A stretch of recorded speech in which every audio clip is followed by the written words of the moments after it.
이 말씀은 이제 복음이 이제 전파되어 가는 과정에서 고넬료라는 사람, 그 가정에게 전달되어지는 그 사건을 기록하고 있습니다. 근데 이 고넬료가 누구냐 하면 이방인이었습니다. 로마 사람이었고 그뿐만 아니라 로마의 군대의 백부장이었습니다. 하나님께서 베드로를 보내서 만나게 하죠. 그리고 복음을 전하는데 오늘 1절과 2절은 고넬료가 어떤 사람이라는 것들을 우리에게 이제 소개하고 있는 부분입니다. 저와 함께 사도행전 10장 1절 2절 함께 봉독하도록 하겠습니다. 가이사랴에 고넬료라 하는 사람이 있으니 이달라야 부대에 있는 군대의 백부장이라.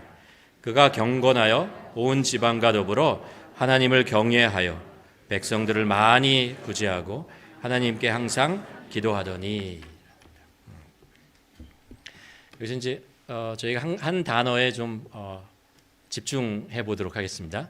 뭐냐하면 고넬료가 누구냐라는 것이고 왜 하나님께서 고넬료에게 베드로를 보내서 복음을 전하셨을까라는, 고넬료는 어떤 특별한 점이 있었을까라는 생각을 한번 해보고 하나님의 복을 담는 자가 누구인가 라는 그런 생각을 하면서 이 말씀 잠깐 보도록 하겠습니다.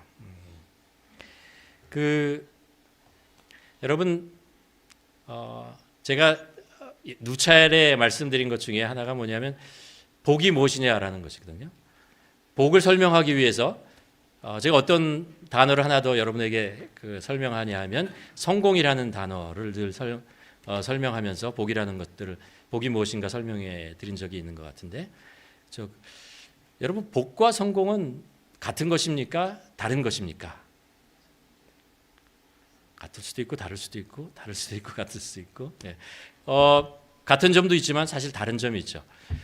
성공이라고 하는 것은 우리가 우리의 노력과 우리의 수고와 땀과 이런 것을 통해서 얻어내었을 때, 그것을 이루었을 때 우리는 성공했다라는 이야기를 하죠. 어떤 사람을 향해서 이 사람은 성공한 사람이야 라고 하면 그 사람이 목표했던 것, 보통 사람들이 이룰 수 없었던 것인데 와, 그런 것을 이루었구나 라고 했을 때 우리는 성공이라는 단어를 사용하게 되죠. 그에 반해서 이제 복이라고 하는 것은 하나님께서 주시는 거죠. 하나님께서 이렇게 내려주시는 것, 그것을 복이라고 하는 것입니다. 이 세상에서 민족 중에 가장 복을 좋아하는 민족이 있습니다. 어느 민족이지 아십니까? 이거 절대 못 맞추실 것 같은데. 중국 사람이에요. 중국 사람이 복이 정말 좋아요. 명절만 되면 복이라는 글자를 써가지고 대문에 딱 붙여놓잖아요. 근데 바로 붙여놓지 않고 거꾸로 붙여놔요. 복이 쏟아져라. 우리 집에 쏟아져라 해서 복을 거꾸로 붙여놓는 게 그게 전통입니다. 그만큼 복을 중요시 여기고 좋아하는데 성경에서 말하는 복하고는 좀 다르죠. 왜냐하면 복은 하나님께서 주신다라는 게 우리 성경에서 말씀하고 있는 그런 것입니다. 왜 이게 차이가 나냐 하면 이렇게 성경에 보면 복이라는 단어는 많이 사용하고 있지만 성공이라는 success라는 단어는 거의 사용하지 않아요. 여러분 한번 성경을 통독하면서 성공이라는 단어가 몇 개 나오나 한번 찾아보시길 바랍니다. 왜 그러면 성경은 복이라는 단어를 많이 쓰면서 성공이라는 단어를 사용하지 않는가라는 것은 이런 것이죠. 성공이라고 하는 것을 내가 이루었다고 생각할 때 거기에 나라는 단어가 강조되면서 이 성공의 내용물, 결과물의 소유자가 나다라는 생각을 가지게 되고, 나기 때문에 내가 원하는 대로, 내가 바라는 대로, 내 목적대로 사용할 수 있다라는 생각이 우리에게 들어가기 때문에 그래요. 그래서 같은 성공과 복의 내용이 같더라도 예를 들면 물질이나 명예나 건강이나 가족이나 이 모든 것, 교회도 마찬가지고요. 이 모든 것을 우리가 성공이라는 단어를 사용하지 않습니다. 그것이 우리를 잘못하면 잘못된 대로 인도하기 때문에 그렇습니다. 그래서 우리는 성공이라는 단어를 사용하죠. 왜냐하면 하나님께서 주신 것이다. 그러니 하나님의 뜻에 합당하게 사용해야 된다. 이것은 하나님의 것이다. 이런 고백을, 하나님의 은혜 안에 우리는 있다. 이런 고백이 훨씬 더 성경적이고 우리의 신앙을 바로 세워갈 수 있기 때문에 그렇습니다. 그렇다면 한 가지 우리 자신을 한번 점검해 보았으면 좋겠어요. 어떤 것을 점검하냐 하면 나는 이것을 성공이라고 생각하느냐 아니면 복이라고 생각하느냐라는 거예요. 예를 들면 물질에 대한 이야기를 한번 해보도록 하겠습니다.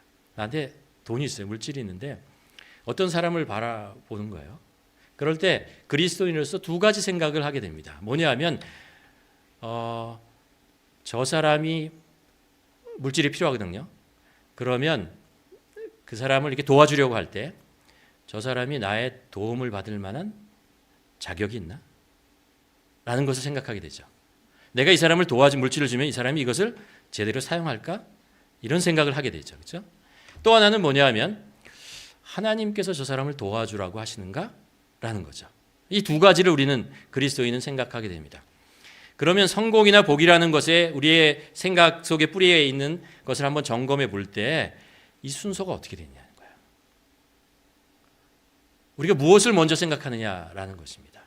그래서 어느 사람을 도와줄 때 이 사람이 하나님께서 도와주시라고 하시는 마음을 나에게 주시네 라고 그럼 내가 어떻게 도와주지? 라고 생각한다면 이 물질의 주인이 내가 아니고 소유자가 하나님이라는 생각이 은연중에 들어가 있는 것이죠.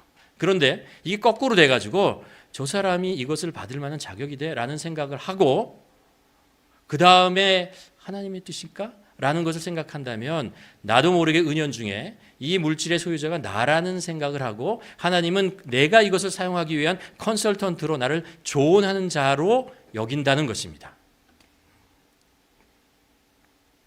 성경에 보면 우리가 봤던 것 중에 이제 베드로와 요한이 성전에 가서 기도하잖아요. 그때 성전 아름다운 문, 미문을 통해서 이제 들어갑니다. 그때 베드로와 요한이 한 사람을 발견하잖아요.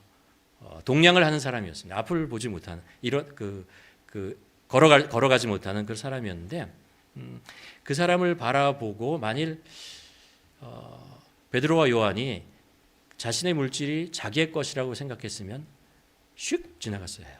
왜냐하면 돈이 없었어요. 그러니까 난 돈을 구하는데 나한테 돈이 없어 그러고 지나가야 할 것입니다. 그런데 베드로와 요한은 그렇게 하지 않았어요. 멈춰 섰다는 거예요. 뭐냐면 그 마음속에 물어봤다. 하나님, 저에게 일어나고 있는 이 마음은 무엇입니까? 그 사람을 향한 긍휼한 마음은 무엇입니까? 이것이 하나님의 뜻입니까? 나는 어떻게 도와줘야 됩니까? 라는 생각을 한 거죠. 그래서 그에게 그렇게 얘기하지 않아요. 나에게는 당신이 구하는 은과 금은 없습니다. 그러나 나에게 있는 것을 당신에게 드리겠습니다. 예수 그리스도의 이름으로 일어나 걸으십시오. 라고 얘기한 거죠. 하나님을 먼저 하나님의 뜻을 먼저 생각하고 그 다음에 내가 어떻게 그 사람을 도와줄 거냐라는 것을 하게 되는 것이죠. 성경에 또 보면 초대교회에 이제 성령이 임하시고, 잖아요. 그리고 전도가 일어나고 복음을 전하고 많은 사람들이 교회에 모여드는 것을 볼 수 있습니다. 그때 그 교회의 모습을 이제 소개하는 내용 중에 이런 내용이 있지 않습니까? 믿는 사람이 다 함께 있어 모든 물건을 서로 통용하고라고 합니다. 모든 물건, 자신이 가지고 있는 물건들을 사람들에게 필요에 따라 나눠주었다는 거예요. 이게 내 거 아니고 그냥 같이 사용하자라고 얘기했다라는 것입니다. 이게 어떻게 가능한 거죠? 이 사람들이 성령을 받고 나서 전부 다 천사와 같이 착해져서 그렇게 한 것이냐? 저는 아니라고 생각해요. 착한 성품은 그렇게 빨리 생기는 게 아니에요. 성령의 열매는 빨리빨리 생기는 게 아니에요. 일생 동안 조금씩 생기는 것이죠. 이 초대교회에 있던 교인들이 정말 바로 믿고 은혜를 받고 성령을 받았던 사람들이 그렇게 할 수 있었던 것은 내가 가지고 있는 이 물질의 주인이 내가 아니고 하나님이다라는 것을 알았기 때문에 그래요. 아니 물질이 아니고요. 생명, 인생 이것이 나의 것이 아니고 하나님의 것이라는 것을 알았기 때문에 그것을 깨달은 거죠. 복음이라는 것이 그것을 깨달았다는 거예요. 내가 살아온 생명이 이 생명이 아니고 하나님께서 세워주시는 이 생명이라고 하는 건 나의 목숨뿐만 아니라 나의 인생도 마찬가지죠. 내가 살아가는 이 모든 인생의 주인이 하나님이시라는 것을 알았기 때문에 그렇게 할 수 있었던 것이라고 저는 믿습니다. 지난주에 우리가 그 바울에 대한 이야기를 했습니다. 바리새인이었던 사울, 그가 복음을 전하는 이방인의 전도자 사울로 불려지게 된 이야기를 나누었는데 사울이요 자신이 어떤 사람이었다라는 것을 이제 소개하는 빌립보서 3장에 가면 나와요. 내가 이런 거죠. 나는 옛날에 어떤 일을 이루면서 살았던 사람이냐라는 것들을 이제 소개합니다. 그러면서 뭐라고 얘기하냐면 이렇게 얘기하죠. 나는 8일 만에 할례를 받고 이스라엘 족속이요, 베냐민 지파요, 히브리인 중에 히브리인이요, 열심으로는 교회를 박해하고 율법의 의로는 흠이 없는 사람이다 라고 해요. 나는 이런 사람이다라는 거예요. 이스라엘 백성으로서 나만한 사람 있어? 나만큼 이룬 사람 있어? 라고 얘기하면서 모든 사람들에게 존경심을 불러일으키고 그가 성공한 내용에 대한 이야기를 하죠. 근데 그리고 나서 이제 예수 그리스도를 만나잖아요. 그리고 나서 그가 하나님의 은혜에 대한 이야기를 합니다. 복에 대한 이야기를 하고 있는 것이죠. 그러면서 이제 성경을 보면 그가 복이라고 하나님의 은혜라고 생각했던 것들을 몇 가지 얘기를 하는데 가만 보면 이런 것이에요. 같은 빌립보서 3장에서 뭐라고 얘기하냐면 이렇게 얘기해요. 예수 그리스도를 아는 지식의 고상함. 이것이 하나님의 복이고 하나님이 나에게 주신 은혜다라는 거예요. 예수 그리스도 그분을 알게 된 것이 나에게 큰 은혜요, 큰 복이고 세상에서 그 어떤 것보다 위대하고 값진 것이다 라고 얘기를 하면서 뭐라고 얘기하냐면 조금 전에 얘기했던 그것을 배설물이라고 얘기해요. 이것은 아무것도 아니었습니다. 예수 그리스도를 아는 그 지식의 고상함이 나에게 전부였습니다 라고 고백을 하죠. 또 하나 가만 살펴보면 사도 바울은 하나님이 주신 복을 이렇게 표현했던 것 같아요. 이렇게 고백했던 것 같아요. 뭐냐면 로마서 16장에 보면 로마서를 정리하면서 자신과 함께 평생이죠.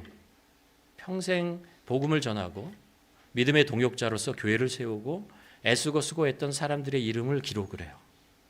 베베로부터 시작해서 한 사람 한 사람 기억하고 이분은 나와 어떤 일을 했고 어떤 관계에 있고 나에게 어머니 같은 분이고 나의 누이 같은 분이고 이런 이야기를 쭉 썼던 거죠.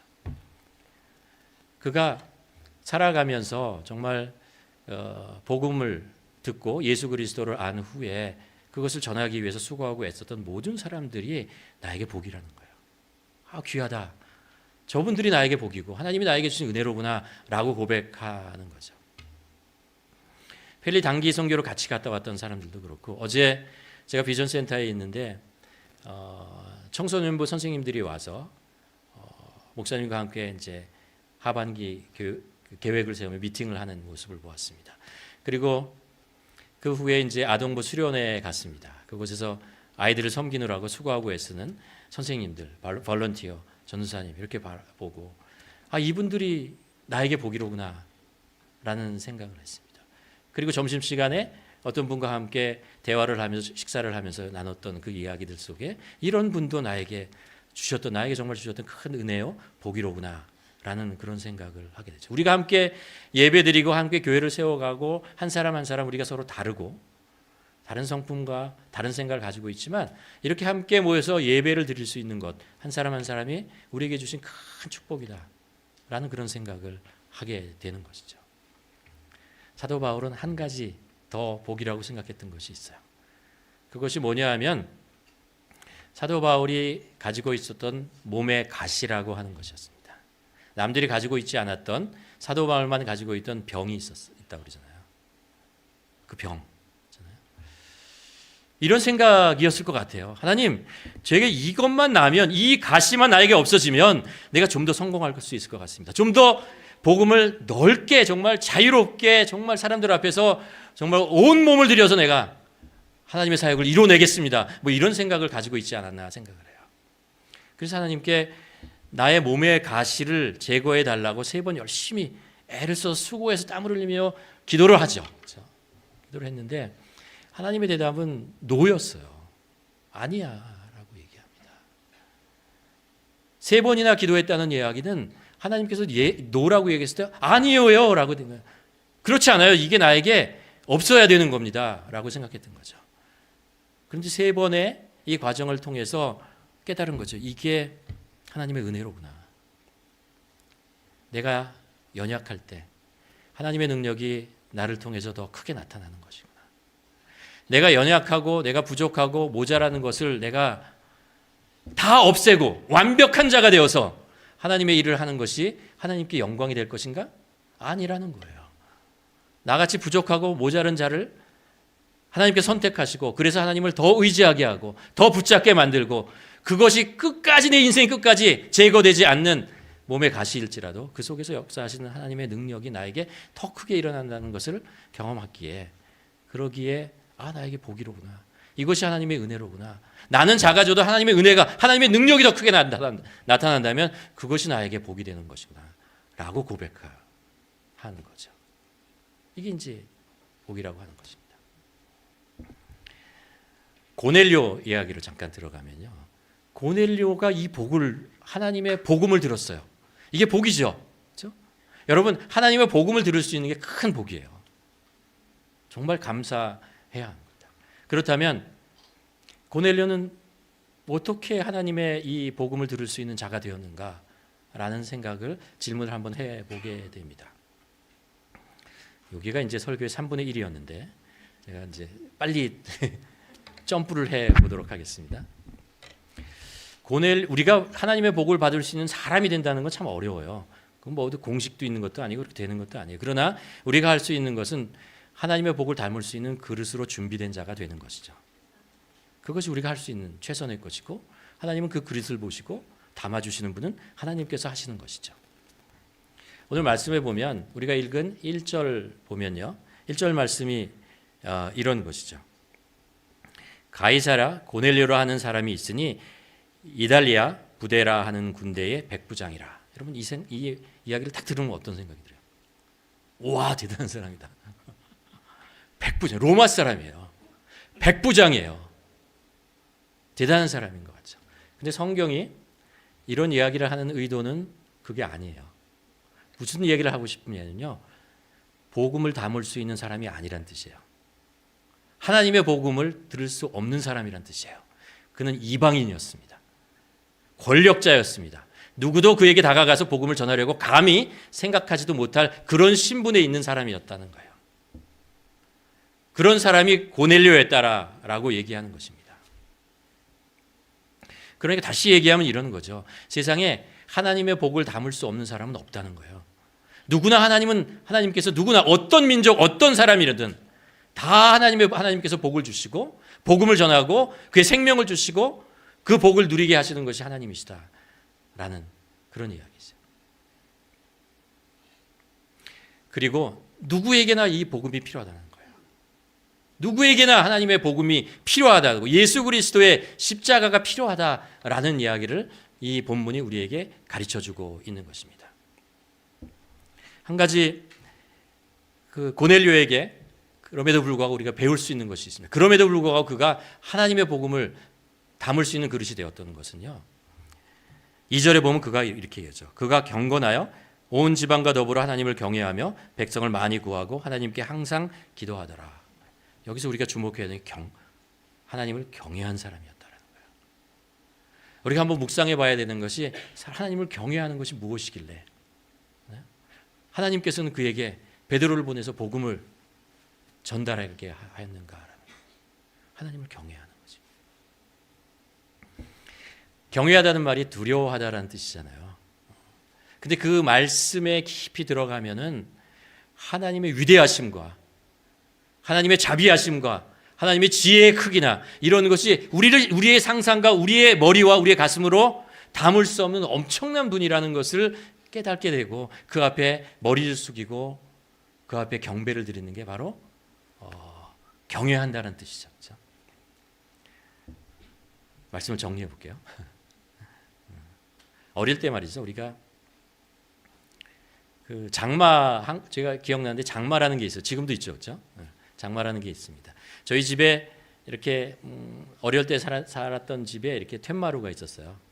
그리고 이렇게 앉아 있으면 처마가 이렇게 여기 있고 비가 막 내리는 걸 이렇게 보고 있으면요. 어떤 생각이 드냐 하면 한 5살 된 이 남자아이가 어떤 생각이 드냐면 저 비 맞아보고 싶다라는 생각을 해요. 근데 부엌에 가서 그래가지고 컵을 이렇게 가져오거나 이거 가지고 너무 작아. 좀 더 큰 대야를 갖다 놓고 이렇게 그 비를 담아가지고 아, 이걸로 나를 한번 이렇게 해야겠다. 이렇게 하는 애는 없어요. 이렇게 하는 애는 없어요. 이건 애가 아니에요. 그렇게 안 하고 어떻게 하냐면 우통을 딱 벗고 바지는 젖으면 엄마한테 혼나니까 이렇게 수건을 하나 이렇게 하고 그리고 빗속으로 들어가죠. 그 팔을 벌려가지고 하늘을 향해서 얼굴을 딱 든 다음에 마치 비를 먹는 것처럼 입을 더 벌리고 있잖아요. 그리고 그냥 다 맞아요. 머리부터 발까지 다 맞는 게 어린아이죠. 그렇죠? 해보셨죠? 안 해보면 이상한 건데. 근데 어른이 되고 나면 비가 오잖아요. 장마가 오면 어떤 생각을 하냐면 장마? 저걸 어떻게 좀 해보겠다 그러면요. 진짜 그래요. 컵을 가져가서 그 물을 한번 담아보려고 해요. 이게 너무 작네. 좀 더 큰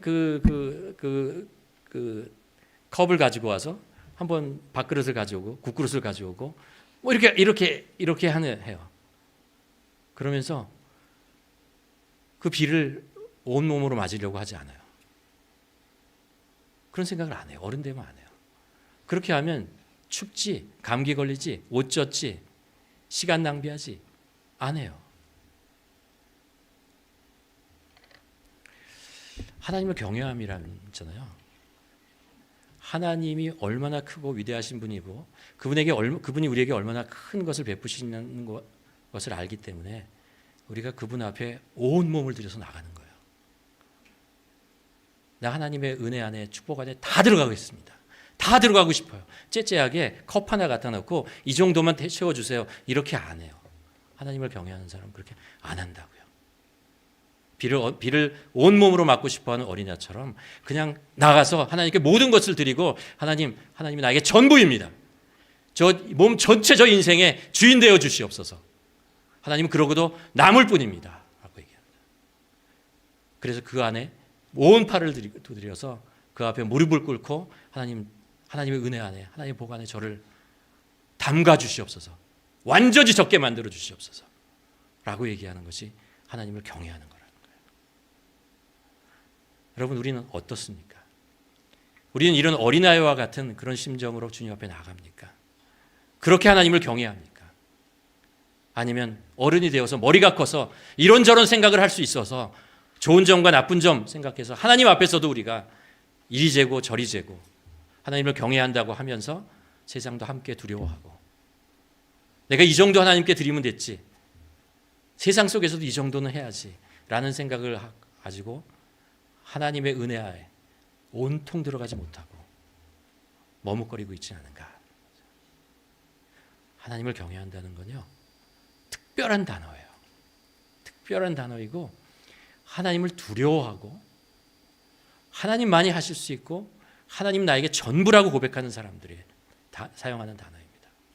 바라기는 우리 인생 속에 하나님을 경외하는 그래서 하나님이 주시는 복과 은혜를 온 몸으로 온 인생을 통해서 담을 수 있는 우리 모두가 되기를 주님의 이름으로 축원합니다.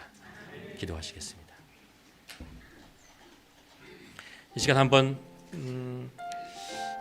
주님 앞에 나아가 정직하게 우리의 자신을 돌아보며 기도했으면 좋겠습니다. 고넬료처럼 하나님을 경외하는 자, 하나님을 경외하는 것, 하나님을 경외하는 것으로 그에게 아무런 인간적인 이득이 없었습니다. 그는 오히려 로마의 황제를 두려워하는 것, 그래서 그 안에 복종하는 것이 그의 출세의 길이고 삶의 길, 성공하는 길이었지만, 그러나 하나님이 누구신가를 알았기에 오히려 하나님을 더 경외하고 하나님 앞에 무릎 꿇고 기도했던 사람들입니다. 우리도 주님 앞에 우리의 삶의 모두를 드려 주님을 찬양하고 그 찬양이 예배 시간뿐만 아니라 우리 삶의 구석구석에 우리 삶의 현장 속에서도 하나님을 찬양하고 하나님이 나의 전부임을 고백하는 우리 인생 되게 하여 주시옵소서. 함께 기도하시겠습니다.